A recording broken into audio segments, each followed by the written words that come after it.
Que se passe-t-il lorsque tu tapes une adresse web? Eh bien, reste jusqu'à la fin pour le découvrir.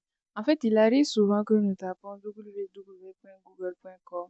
et immédiatement on a accès au site internet de Google et on pense que voilà, il suffisait juste de taper que c'est ça qui a donné le site alors qu'il y a tout un processus derrière.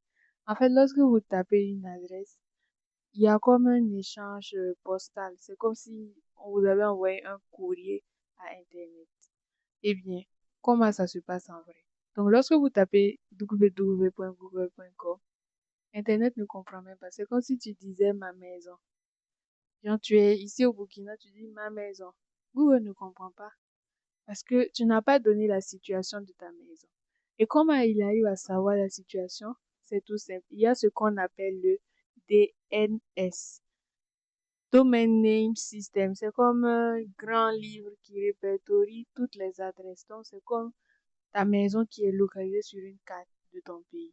Voilà. Donc, lorsque tu tapes l'adresse, il va aller chercher, en fait, dans l'annuaire, là, si il y a l'adresse de Google. Et lorsqu'il trouve maintenant, c'est cette adresse qui sera appelée pour aller faire la requête maintenant pour avoir le système. Et cette requête-là, ce n'est pas encore fini.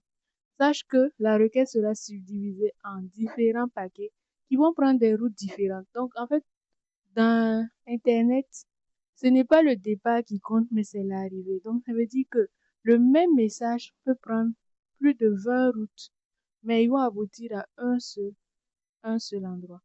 Du coup, votre message, votre site que vous avez tapé, lorsque ça prend du temps, c'est parce que le message a sûrement été divisé et a emprunté d'autres routes qui sont saturées et c'est la raison pour laquelle ça prend du temps et que le site ralentit.